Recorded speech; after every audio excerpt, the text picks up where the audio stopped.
Nggak tahu juga dapat cerita dari mana mereka, kayak ada yang adu domba gitu. Berharap ada yang mengerti, berharap kau ada di sini.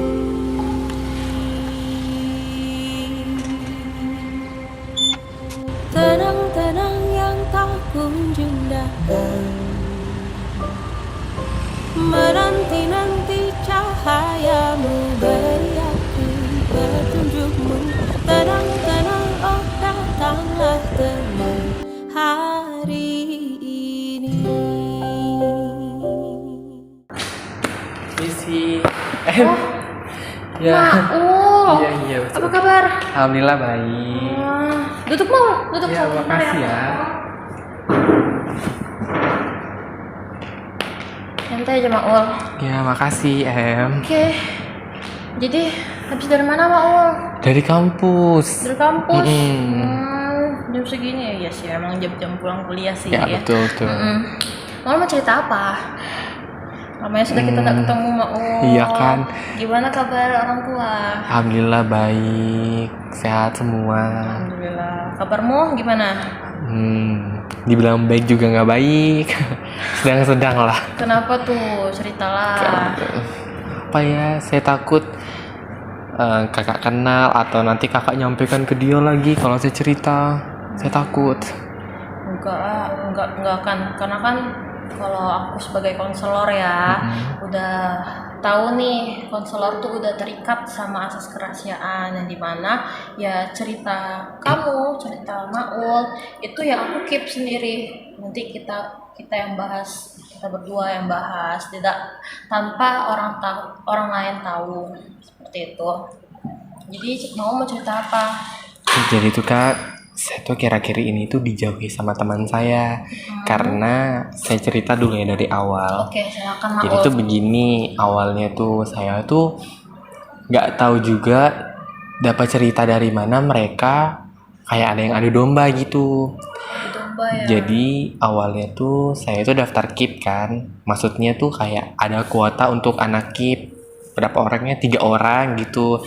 Jadi saya sama teman saya masih berdua gitu kan. Nah, abis itu saya panggil lah, kurang satu, bilangnya ibu itu kurang satu, kalian mau masukkan siapa? Jadi saya kepikiran, oh iya kasih masuk dia gitu kan. Jadi saya panggil dia gitu kan kak. Nah kebetulan ibu tuh habis menangis karena habis menelpon orang tuanya dari kampung. Nah jadi ibu tuh langsung cerita lah kalau ada kuota untuk 3 orang penerima KIP karena ada 3 anak KIP itu keluar.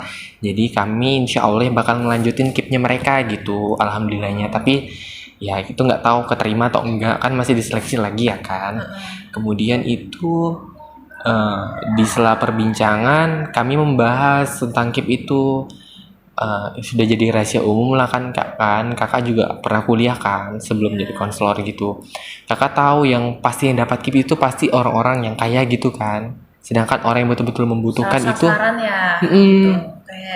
orang yang lebih membutuhkan itu malah nggak dapat, malah orang yang berkecukupan itu yang dapat, mereka yang dapat KIP, dapat bantuan ini, dapat bantuan itu, uang tunggaan hidup mereka tuh dapat. Jadi di ruangan situ saya ada bilang begini sama teman saya, kak, kenapa ya bu yang dapat KIP itu sekarang orang-orang senang, orang-orang sukses dibanding orang-orang yang nggak punya gitu.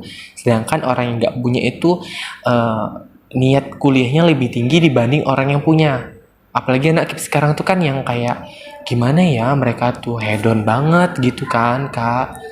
Nah, sehabis keluar dari situ, saya ceritakan sama teman saya. Sebelumnya tuh saya nggak tahu ya berapa hari itu. Cuman saya punya satu sahabat nih, saya dekat banget sama dia. Malam-malam tuh kami lagi bahas apa ya? Lagi bahas bioskop. Terus beliau ada chat saya, Maul, kalau lain kali ngomong tuh hati-hati Maul. Terus saya kaget kan kak. Loh, emang aku ngomong apa? Aku bilang gitu. Enggak, masalahnya nih ada cerita. Kau nih ngomong kayak gini. Saya tuh difitnah kak sama satu orang yang pernah yang daftar KIP juga di ruangan itu. Dia bilang tuh saya tuh membawa dia sehingga ibu dosen ini sampai nangis karena dia merasa dibohongin gitu, padahal enggak, ibu ini nangis karena ibu itu habis nelpon dari kampung orang tuanya, karena ibu tuh cerita kisah hidupnya juga jadi nangis gitu. Jadi saya kaget kan kak, loh saya nggak ada ngomong ini. Akhirnya besok paginya saya ketemu sama teman saya lagi satunya yang daftar KIP. Saya Yang tanya, kamu bawa ini ya "Heeh." orangnya. Oke. Saya tanya, betul nggak saya ada ngomong itu di ruangan? Nah teman saya ini keke bilang nggak ada gitu, nggak ada, kamu nggak ada ngomong gitu. Lagipun teman saya ini peka kalau ada yang sensitif, hal-hal sensitif yang terucap atau yang keluar dari mulut orang itu dia sensitif, maka dia langsung kayak negur gimana atau gitu, dia sensitif. Tapi dia nggak ada negur saya selama perbincangan itu dilaksanakan dalam ruangan ibu dosen itu. Yang lebih parahnya lagi, dia tuh menambah-nambahkan cerita seakan-akan saya nggak pernah buat apa yang saya pernah buat gitu. Jadi apa yang ini itu dia tambahkan, sehingga teman-teman tuh di kelas itu, di lokal itu banyak yang membenci saya, terutama teman-teman dekat saya pergi menjauh semua karena mereka. Habis itu saya juga klarifikasi terhadap ibu dosen itu. Saya datang ke ruangan ibu, saya tanya, apakah benar saya ada selama saya di dalam ruangan ini, kita berempat bu, saya pernah ke bu ngomong gini, ngomong gini, ngomong gitu. Ibu itu keke bilang nggak ada, dan ibu itu kaget kenapa dia bisa menyampaikan ke orang-orang cerita yang nggak pernah ada sama sekali, yang nggak pernah keluar dari mulut saya, dia ceritakan kemana-mana. Itu yang ibu kaget. Sedangkan dilihat orangnya itu agak gimana ya, anaknya itu agak agak adem, agak sayup gitu kak, kayak baik banget, tapi kok malah begitu gitu. Nah itu sih yang jadi beban saya tuh, jadi kayak agak agak bingung sekarang, kayak nggak punya siapa-siapa. Jadi runyam ya, jadi kayak semuanya tuh kayak kacau lah ya mungkin kalau bisa dilihat ya. Sebelumnya kakak mau tanya, kan yang kamu bawa itu ada 3 kuota ya tadi ya. Yang satunya itu sahabat kamu, yang satunya lagi Teman biasa. teman baik ya. Nah, yang mengkambing hitamkan kamu ini siapa? Sahabat saya kak. Sahabat kamu sendiri. Oke. Sebelumnya kakak boleh tahu nggak kamu ada permasalahan kah sama dia awal-awalnya sampai dia bisa melakukan hal yang seperti itu ke Mahmul? Sebenarnya kalau masalah itu nggak punya ya, kak ya, saya nggak tahu juga. Mungkin ada orang tuh ngomong semua orang tuh ada masanya ya kak ya. Jadi itu ada pernah kerja kelompok. Nah dalam kerja kelompok itu mungkin saya ini sering terlambat atau gimana kan ya kak, kan saya nggak punya motor atau gimana gitu kan. Terus tuh beliau juga itu jarang ada kontribusi. Kemudian beliau yang paling bersuara besar di grup, beliau tuh marah-marah ke teman-teman yang kayak gini-gini, dia marah-marah ke teman-teman yang nggak punya laptop, sedangkan dia punya tapi nggak pernah mau keluar gitu. Jadi saya sempat kayak agak jengkel juga ya kan kak, kenapa harus begitu gitu. Nah ya kan, kita ini kan sama-sama cari ilmu gitu di sini. Kemudian beliau ini ada circle gitu yang agak kuat, jadi kayak semakin saya membenarkan diri semakin salah di mata mereka. Jadi anggapan orang-orang di luar sana saya yang salah, bukan dia. Jadi itu yang bikin saya terpuruk akhir-akhir ini. Kamu tanya perasaan kamu yang sekarang ini setelah kamu diperlakukan seperti itu, apa yang kamu rasain mau? Yang saya rasa itu kak, terpuruk, nggak ada teman sama sekali. Kemudian saya nggak ada teman cerita di kampus. Saya juga kayak capek di kampus. Biarpun saya nggak berbicara atau interaksi dengan mereka, itu kayak sudah nguras energi banget gitu kak di kampus. Jadi kayak canggung untuk berbicara, canggung untuk bertanya di lokal itu. Jadi itu yang bikin saya kayak agak terpuruk sih. Dari segi mental saya juga kayak war-war banget gitu. Mental ya. Iya. Segitu. Maul kan campur aduk nih ya perasaannya kan kalau di kampus. Kalau kakak mau tanya nih ya, kalau tugas-tugasnya Maul gimana? Secara kan Maul ini apa ya, bisa dibilang campur aduk kan. Pasti Maul tuh kakak khawatirnya kamu nggak bisa mengelola ininya, tugas-tugas kamu jenisnya seperti apa nantinya, atau berantakan kah, atau terbengkalai karena pertemanan kamu yang bisa dibilang hancur seperti itu. Kalau alhamdulillah tugas itu kan saya kerja sendiri, biarpun ada kelompok, cuman ya tetap profesional ya kan Kak ya. Karena kita di BK juga diajarkan profesional, jadi ya udah profesional aja selama berlangsungnya kerja kelompok atau presentasi. Saya anggap teman biasa, cuman habis itu saya langsung diam gimana caranya supaya nggak ada interaksi lagi. Kalau tugas-tugas biasa tuh ya saya tuh tetap kerja sendiri. Oh ya dia juga risih kalau saya telepon dia atau gimana, sedangkan dia sendiri juga yang sering telepon saya. Padahal gimana ya Kak ya, dia tuh kalau ada apa-apa tuh nelponin saya kayak Maul ini gimana tugasnya Maul aku bingung Maul ke paham Kak, tapi dia cerita ke orang-orang tuh seakan-akan saya yang menelpon dia, seakan-akan gimana ya Kak. Membalikkan fakta ya Ya Maul begitu. ya. Jadi sekarang tuh juga ya sudah diam aja gitu, kayak malas interaksi, malas berbuat ini, karena kalau berbuat ini juga salah, berbuat itu salah, jadi saya diam aja Kak. Tapi tugas alhamdulillah lancar, baik, kumpulnya tepat waktu, gak pernah lambat. Syukurlah Maul kalau memang tugas kamu nggak ada sampai terganggu. Nah, kamu masalah ini kamu ceritain nggak ke orang tua? Atau kamu pendam sendiri? Atau kamu punya teman curhat?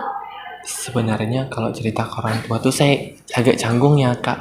Saya takut orang tua tuh saya kepikiran tentang saya yang di kampus, nggak ada teman, nggak ada siapa-siapa gitu. Tapi kalau buat cerita ini, itu ada teman cerita sendiri ke sahabat saya yang satunya lagi yang saya sudah percaya, karena ya beliau lah yang maksudnya nolong saya di mana saya susah, saya nggak ada teman.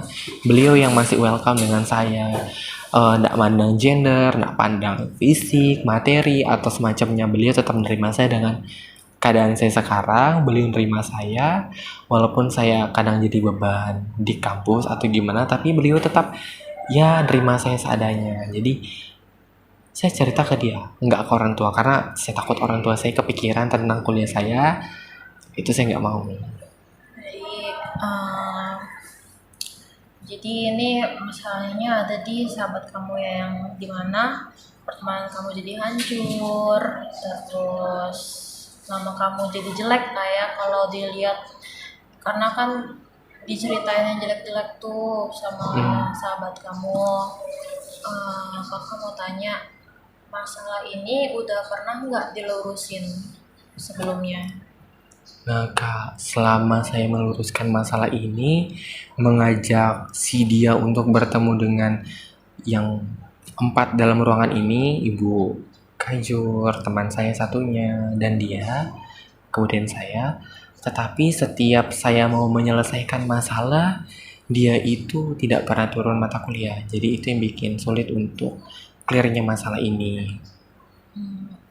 Dia itu teman kamu itu tidak hadir kuliah, kamu tahu nggak alasannya? Atau dia memang menghindar?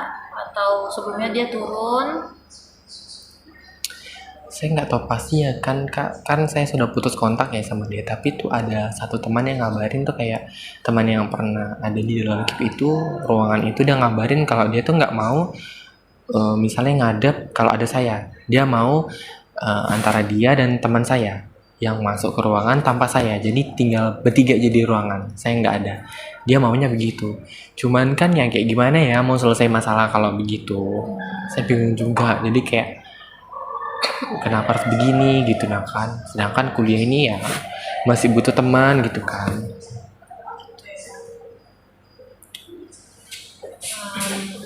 Gini deh Maul, kalau kakak saranin ke Maul, Maul omongkan lagi baik-baik ke dia, ke sahabat Maul maksud kakak. Omongkan, kamu kamu tanya nih, masa apa ya, kenapa kamu itu diperlakukan seperti itu, kamu tanya ke dia, apakah aku ada salah, atau aku harus seperti apa, atau jika aku punya salah, aku minta maaf. Nanti jika sudah ada timing yang tepat, kamu bisa tuh kayak bahas kembali masalah yang saat itu yang kamu difitnah. Itu kan kamu bisa bahas nanti. Kalau udah bisa dibahas, kamu kamu apa ya? Kamu luruskan lagi ke dosen yang sebelumnya. Kan kamu cerita tuh kalau sempat menanyakan ulang ke dosen, ada nggak kamu menjelek-jelekan nama teman lokal kamu, ya kan gitu kan Maul kan. Nah jadi Maul lebih welcome dulu ke temannya, jangan ambil hati ya, walaupun sudah batin ya Maul ya, kata rasa memang Maul udah terpuruk sih. Kamu harus bisa fokus ke masalah itu. Oke. Gitu. Saya coba lagi hubungi dia untuk ngadep agar masalah ini selesai. Nanti kalau sudah agak clear, saya bakal temuin kakak lagi untuk kasih tahu perkembangannya gimana. Apakah sudah mental saya sudah agak enak atau gimana? Karena untuk sekarang jujur itu masih riwah, masih campur aduk, masih Kalau memang misalnya dia masih menghindar sama Maul, mungkin Maul bisa ngomong ke dosen atau teman terdekatnya Maul. Tapi kalau kakak saran sih ke dosennya kan, jadi biar saling mengerti lah gitu. Atau kemungkinan suatu saat jika Maul terbuka hatinya, Maul bisa memaafkan dia, Maul bilang ke dosen untuk tidak melanjutkan lah ini perkara seperti ini, karena Maul tuh ikhlas gitu kan. Tapi itu kan nanti ya, kalau misalnya Maul kalau Maul sudah agak enak ya Mas. Ya udah agak enakan maksud kakak. Jadi yang sekarang terpentingnya itu fokus ke masalahnya Maul. Jadi nanti temui sahabatnya Maul minta maaf banget dari lubuk hati yang paling dalam, saling memaafkan. Nanti kalau sudah baik obrolannya, kamu mulai membahas tuh Maul, kenapa seperti ini, kamu bisa nggak meluruskan ini di depan dosen, soalnya kan nama aku sudah dicap jelek kan sama teman-teman, karena yang sebenarnya itu tidak seperti itu, bilang ke dia kayak gitu. Oke, saya coba nanti ngomong dulu ke dosen saya untuk janjian. Nanti kalau misalnya sudah masalahnya agak clear dan saya juga agak enakan, saya bakal, boleh nggak saya temuin kakak lagi untuk maksudnya kayak perkembangannya gitu. Jadi kayak saya ada teman cerita gitu. Boleh dong Maul, kakak buka 24 jam setiap hari. Tenang aja Maul, Makasih ya, kakak Kak, ya, sudah dengar cerita saya. Mungkin saya sudah agak plong juga, sudah utarakan apa yang ada di kepala saya yang agak riweh ini, yang sudah agak buntu. Jadi saya sekarang tuh kayak agak, oh iya, saya ada solusinya. Saya harus temukan dia dengan dosen. Saya ngomong baik-baik, tunggu clear masalah. Jadi dia nggak ada dendam, saya juga nggak ada dendam. Jadi bisa berteman mungkin, tapi tidak sedekat yang dulu kali gitu kan. Setidaknya sudah agak kayak netralkan lah masalahnya itu. Seenggaknya masalahnya itu selesai lah ya Maul ya. Jadi orang nggak salah paham juga sama Maul kan. Kalau kayak gini kan Maul jadi terbebani dan lain segala macam. Jadi gimana nih Maul? Maul nanti mau lanjutin sesi konseling? Mau lanjut sesi konseling. Sebentar ya, kakak mau ngambilin catatan untuk Maul isi dulu. Siapa tahu bisa Maul rangkum. Siap, aman-aman. Nah, ini buku-bukunya juga bisa Maul catat di sini. Silakan Maul. Jadi nanti kalau misalnya Maul punya udah bisa merangkumkan masalah itu, Maul bisa ceritakan di buku ini. Oke? Siap-siap, Kak, aman, Kak. Oke, di situ juga ada nomor telepon, ada tentang saya juga nanti jadi. bisa cerita. Sebelumnya makasih ya Kak sudah dengarkan Oke. cerita saya, sudah mau menerima saya dengan apa adanya. Apa kakak terima kok, kakak juga emang udah kerjanya kakak kan begini, mendengarkan ceritanya Maul. Terima kasih ya Kak ya. Oke, jadi udah nih dia sini. Oke, terima kasih ya Maul. Iya, Manika. Selamat sore. Oh, sore Kak. Saya pulang dulu ya Kak ya Warahmatullahi Madi. wabarakatuh. Hati-hati di Waalaikumsalam jalan ya Maul. warahmatullahi wabarakatuh. Oke, berkabar lagi ya Maul, jangan Jangan lupa. Kak. Oke.